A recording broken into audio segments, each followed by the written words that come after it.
Incredible flavours, even better stories. One pour, 10 minutes, Aussie bourbon lovers sharing bourbon with Australia.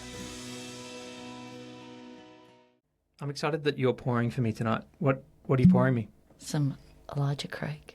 Okay, let's do it. Elijah Craig's small batch is what you're pouring. Yep. And we've picked this one because That one's yours. it's remarkably easy to get your hands on in Australia, actually. Well, there's a few reasons we picked it, but Dan Murphy's has it It's a great tasting, affordable one. That's droves. Has droves? Yeah, you can have whiskey in droves, can't you? a lot of it. You can have a lot of it. You can have a lot of whiskey in droves? No, as in a lot of it is available. Okay. I don't know. Cheers. I love Cheers. it.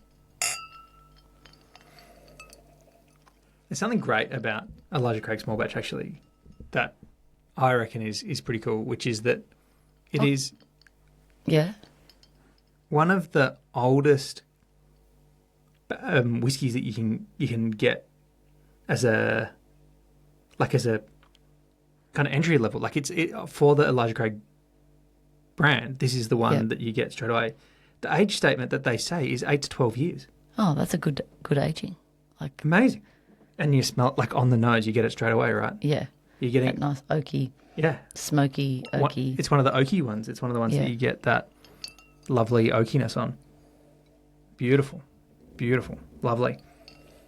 Tell me about Elijah Craig, Age. He was a preacher. Got that correctly? Preacher, Baptist preacher. He was a distiller. Is that correct? Or just evangelist and entrepreneur, they say. Yeah. They claim that he was one of the first to char barrels.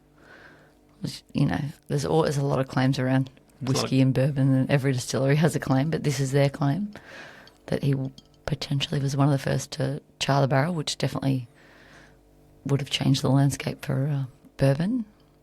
I know I talk about Neat, the documentary Neat, a lot, but in Neat, there's that lovely scene where they go through all the different stories of what could be the stories of how they first worked out that you should be putting this new make spirit into a new charred oak barrel to pull out this flavour.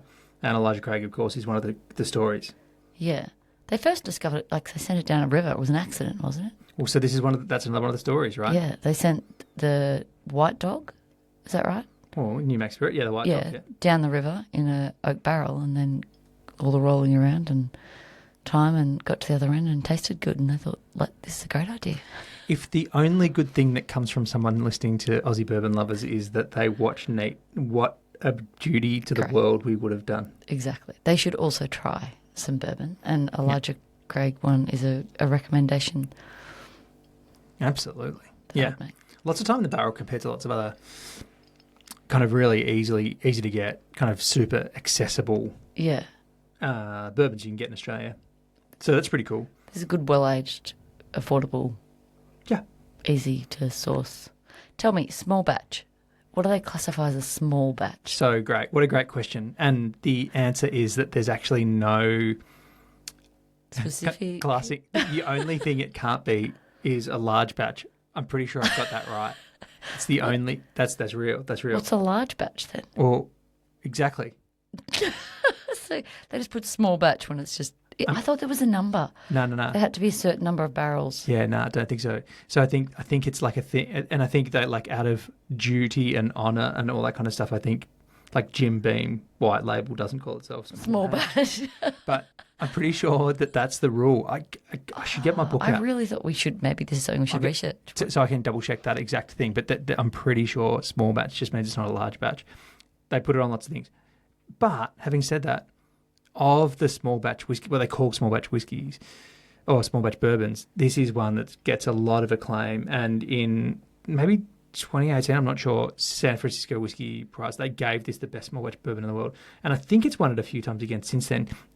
I could be maybe not exactly San Fran, but holy moly, I agree. It's a really good one, and it's a pretty bottle too. Hey, it's a great bottle. Great shape and the nice cork, and the 1789 that's on there represents the year that Elijah Craig opened his distillery. Yeah. And they call him the father of bourbon, but that's a big title, father of bourbon. Yeah, it's kind of. I don't know. That along with the charring of the barrels and the delicious oaky smell. Yeah, yeah. Oh, it's yum. I really like it. Do you know something that it has for me on the nose? Is it's got a bit of a nose for me that's quite like the nose of the Michter's 10-year. Which is that oakiness, that kind of like confectionery oakiness. Yeah. I don't know how to better describe that. It's like a bit of oak and caramel kind of maybe. combination. Yep. Or butterscotch. Maybe, yep. It leaves I find it leaves a flavour in your whole mouth. Sometimes I get, like, once I drink it, it's like leaves a bit at the back of the throat, or sometimes it, really flavours your tongue. I find this, my whole mouth is like delicious and yummy and full flavour. Is that what they say? I don't know how they describe it. Yeah, we. Full-bodied, Us. yeah. You get to say whatever you want. Who cares? Yeah, I'm going to do my research on the small batch, though. I reckon there's a number, but you don't. I'm going to see one of us is right, one of us is wrong, or both of us are completely wrong. We're probably all wrong. One of the really cool things I think about Elijah Craig is that it's kind of, in my mind at least, it's bounced to prominence off the back of this amazing barrel proof that came out last year, the C923. Yeah, I what's think special about that? Well, to a lot of people in the bourbon community, C923 was the best bourbon of 2023. Yep. I'm sure I got this. I hope I'm getting it right, calling it barrel proof. It's the range, the C923 barrel proof kind of release was just a remarkable limited release of Elijah Craig. And I've got a bottle of it. I happened to be in Kentucky when Heaven Hill were doing some releases, and I just happened to be at the Heaven Hill distillery, and they right place, right time. Right place, right time. And I was in this showroom when, like in the gift shop, when I saw a guy running around the gift shop, and I was like, what's he running for? And then I realised I had like 3 bottles at the back of the shelf. Oh, and so you got one? Yeah. He was running to grab his wife, and he dragged his wife to the front and said, that means I can have 2, right? There's 2 of us. One per customer. Yeah, and so I stood So if behind I'd been him with to you, find out what he Dave, was you could've doing. got And 2. when he said, I want the C923, I was like, oh, that's what's at the back there. I'll have that last one. And so I got it. I was there for a business trip, everybody. That's why I was there. That's why I wasn't there. Yeah, that's why I couldn't drag my wife. But I was thinking if there were more bottles, I would have found it. Wouldn't you just get a person random and said stranger? they're my partner. And, Yeah. and they're with me. Don't worry. Anyway, but so that's how. To be honest, Elijah Craig's been around for a long time. It's amazing that it's 8 to 12 years as an age statement. Yeah. And props to them for leaving it in the barrel so much longer, because there's a huge expense to do that, right? Yeah, massive. But it just definitely adds flavour and like that softness to it. Is that like largely wheat and not rye? I love this question because my understanding of this. No, there's no wheat in this. This is the 3.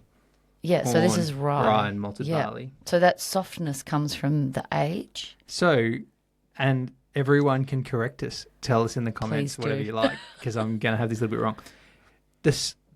The charcoal acts as a natural filter. So as the spirit in the barrel flexes through the charcoal, the filtration of the charcoal basically will filter out the nastiness. So the longer it's in So the there, longer it's in there, the smoother it gets. a little bit. Like it. I'm not saying that's exactly right, but See, I'm learning new things. younger whiskies might have a little bit less time on the interfacing with the charcoal. Yep. That's what There the you char go. is. This is a char 3. It's also a toasted barrel. It's it's not a crazy char, but it's a pretty heavy char. And, good amount of time in the barrel. Yeah. Yep. Yeah. Has a smooth finish. Great flavours. We recommend it. We do recommend it. And you can kind of get it basically anywhere in Australia. Like, as in, if you're at an OK bottle shop that's got some OK whiskies, you should be able to They should get have it. an Elijah Craig. Yep. I would also say that if you do get to Kentucky, Heaven Hill is a great distillery to visit. Yeah. They do so many different, not so many. They do a good range of different bourbons, and they've got a cool kind of experience to go and check out. There's been a few things happening there, so everything's been changing a little bit over the last few years. But certainly, good place to go and check out. And they've got some great brands that you can go and taste and try. And #recommend. #recommend. Grab yourself a bottle of Elijah Craig. Yeah, run. Grab your wife, apparently. Cheers. Cheers. Thanks for listening. Make sure you're connected with us on TikTok, Instagram and YouTube, and stay connected with us by clicking subscribe on your favourite podcast app.